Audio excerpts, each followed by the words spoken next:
Olá e bem-vindos a esta nossa investigação. Hoje a gente vai mergulhar na história de uma daquelas figuras que a gente costuma ler na Bíblia e meio que deixar passar, sabe? Sim, quase um figurante numa cena super importante. Exato. O nome dele é Simão de Cirene. E as fontes que a gente tem em mãos, elas nos convidam a agir quase como detetives, juntando pistas que estão, espalhadas por diferentes livros, Aham. para descobrir como um encontro que foi terrível, forçado, se transformou num legado de fé que, bom, cruzou o Mediterrâneo. É exatamente isso. É uma daquelas histórias que parece pequena, sabe? Um versículo aqui, outro ali. Sim, Mas quando a gente começa a conectar os pontos, ela revela uma tapeçaria, assim, impressionante sobre como eventos que parecem aleatórios podem ter, na verdade, um propósito muito profundo. entendi. Nossa missão aqui é seguir essas pistas. Quem era esse homem? O que aquele momento na Via Dolorosa realmente significou e como o eco daquele dia chegou até o coração do Império Romano. Perfeito. É uma daquelas histórias que lembram a gente que, às vezes, os personagens secundários é que têm as jornadas mais fascinantes. Então vamos começar do início. Um homem, um viajante, no que parecia ser o pior lugar na pior hora possível. A história começa em Cirene. Era uma cidade importante no norte da África, onde hoje é a Líbia. E lá existia uma comunidade judaica muito grande. Certo. E Simão, sendo um judeu devoto, decide fazer a viagem da vida dele, mais de 1.600 quilômetros até Jerusalém para celebrar a Páscoa. Eu fico tentando imaginar essa jornada. Não é como pegar um avião hoje, né? De jeito nenhum. São semanas, talvez meses de viagem por terra, por mar. Ele provavelmente economizou por anos para isso. Com certeza. Chegar em Jerusalém na Páscoa era o auge da vida religiosa de alguém. A cidade estaria lotada, uma atmosfera elétrica, cheia de expectativa. E é nesse cenário que ele entra. O texto em Marcos diz que ele estava vindo do campo. Isso, provavelmente chegando na cidade no fim da sua longa jornada, cansado, sujo da estrada, talvez sonhando com um descanso e com a celebração. E é aí que o mundo dele vira de cabeça para baixo. Totalmente, ele dá de cara com uma procissão romana de execução. E não como um mero espectador. Os soldados romanos simplesmente o arrancam da multidão. O texto de Marcos diz que eles o obrigaram a carregar a cruz. Essa palavra obrigaram, ela é bem mais específica do que parece, não é? Muito mais. O termo grego original é angareu. Angareu? E isso não é uma palavra genérica para forçar. Era um termo, assim, técnico, legal do Império Romano. Ah, entendi. Referia-se ao direito de requisição, uma lei que permitia a um soldado ou a um oficial romano forçar qualquer civil a carregar suas bagagens ou equipamentos por 1 milha romana, o que dá mais ou menos 1,5 km. Nossa. Era uma prática odiada, um símbolo da opressão. Então não foi um pedido, foi uma humilhação pública amparada pela lei. E é impressionante a conexão com o que o próprio Jesus disse no Sermão da Montanha. Exato. Se alguém te obrigar, usando essa mesma palavra, angarel, a caminhar 1 milha, vai com ele 2. Simão foi forçado a viver a primeira milha. Literalmente, ele não teve a menor escolha. Nenhuma. E as consequências para o propósito original da viagem dele foram imediatas e, para ele, imagino que devastadoras. Como assim? Para poder participar da Páscoa, ele precisava estar ritualmente puro. Ao tocar em um homem condenado à morte, ensanguentado, e no instrumento da execução dele, ele se tornou impuro. Putz, fim de jogo para ele, então. Fim de jogo. Que ironia cruel. Ele viaja 1.600 quilômetros para participar do ritual do Cordeiro Pascal no templo e é impedido de fazer isso, porque foi forçado a carregar o verdadeiro Cordeiro de Deus. É isso. A fonte que a gente analisou usa uma frase que me marcou muito. Qual? Ele perdeu o ritual, mas encontrou o real. Uau. Isso é a definição perfeita do que aconteceu. E pense no que ele testemunhou a seguir. Ele não só carregou a cruz por um trecho, ele provavelmente foi mantido ali na colina do Calvário para garantir que não fugisse. Faz sentido? Ele viu a crucificação. Ele ouviu as palavras de Jesus. Mateus nos conta que houve um terremoto, que o céu escureceu, que o véu do templo se rasgou. Certo. O próprio centurião romano, um soldado endurecido, olhou para tudo aquilo e disse: verdadeiramente este era o Filho de Deus. Imagina o impacto disso em Simão. Ele não era um discípulo, não era um seguidor. Era um estrangeiro, um peregrino pego no meio de um evento cósmico. Exato. O que ele fez com essa informação, por muito tempo a história dele poderia ter terminado aí. Um viajante anônimo que teve o pior e mais confuso dia da sua vida. Se não fosse por um detalhe minúsculo, quase escondido no texto, que muda tudo. Exatamente. É a pista que abre toda a investigação. Marcos, ao registrar o evento, ele não escreve apenas Simão de Cirene. Ele adiciona algo a mais. Ele adiciona uma informação que parece trivial. Pai de Alexandre e de Rufo. E isso é estranho, certo? Naquela cultura, a identificação era quase sempre pelo nome do pai, né? Patrilinear. Sempre. Jesus, filho de José, Tiago e João, filhos de Zebedeu. Identificar alguém pelos filhos era o contrário do padrão. Por que Marcos faria isso? Essa é a pergunta de $1 milhão.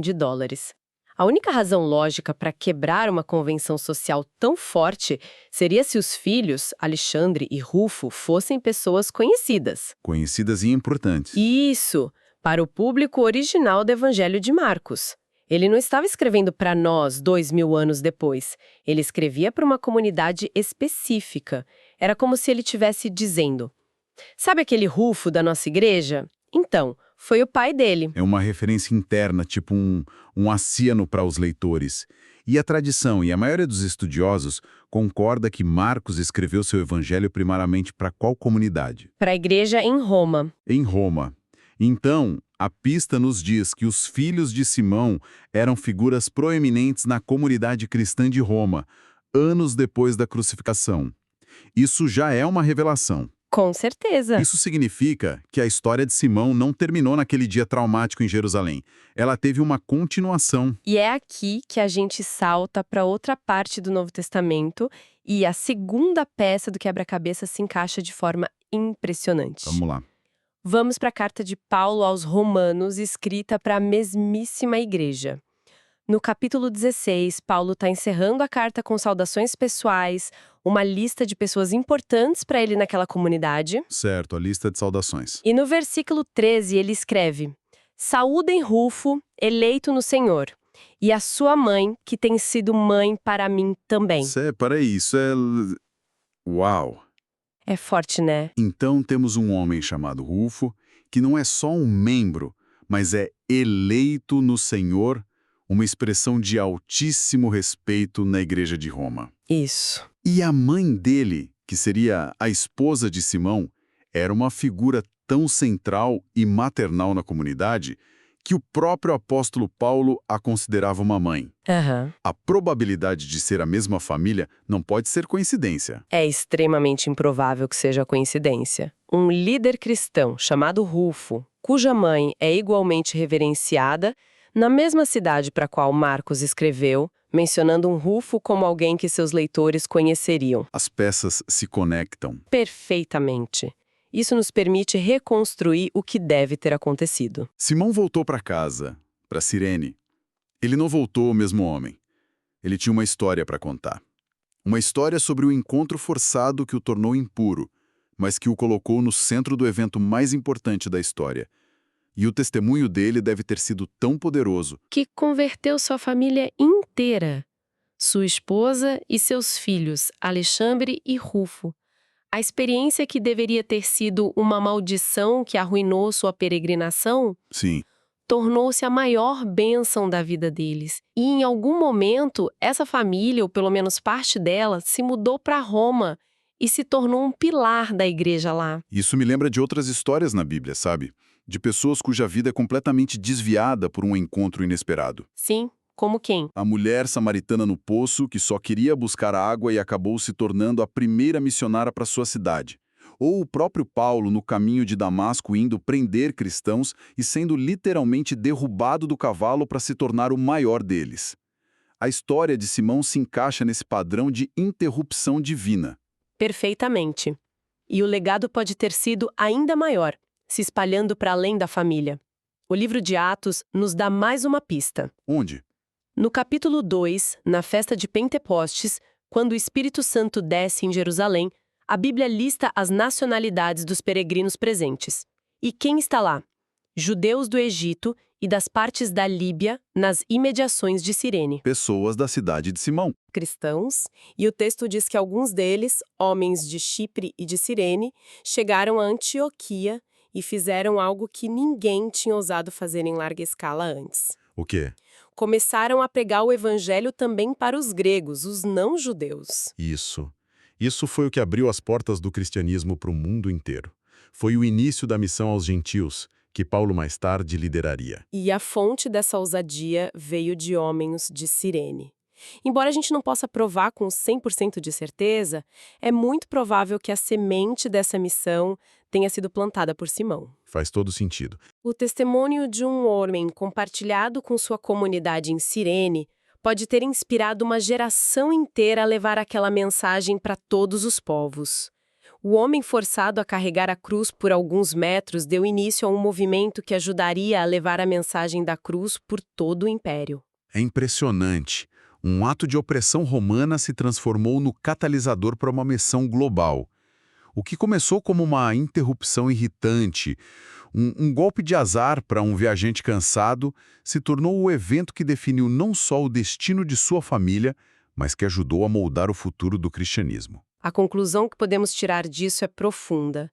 Mostra que nos momentos mais frustrantes, nas interrupções que não escolhemos e nos fardos que somos forçados a carregar, pode estar escondido um convite para participar de algo muito, muito maior. Sim. Simão não escolheu aquele momento, mas aquele momento o escolheu. E a resposta da família dele àquele chamado involuntário ecoou por gerações. A jornada dele de 1.600 quilômetros tinha um propósito que ele jamais poderia ter imaginado. Ele foi para Jerusalém buscando uma bênção ritual e encontrou uma transformação de vida que redefiniu todo o seu legado. O fardo indesejado, Se revelou a maior de todas as bênçãos. e isso nos deixa com uma reflexão final, que volta para aquela lei romana, o angareu. Certo. Simão foi obrigado pela lei a carregar um fardo que não era seu por uma milha. Ele não teve escolha. Jesus, em seu sermão, transforma essa imagem e fala sobre a escolha de ir a segunda milha, de fazer mais do que a obrigação. A história de Simão é sobre a primeira milha, a milha imposta. E o pensamento que fica para nós é sobre a segunda milha. Se um legado tão poderoso pôde nascer de um fardo imposto, de uma obrigação, o que pode acontecer quando alguém escolhe voluntariamente pegar um fardo que não é seu? Exato. Que tipo de transformações invisíveis, que legados geracionais podem nascer não da coerção, mas da escolha consciente de amar e servir, de caminhar a segunda milha com o outro?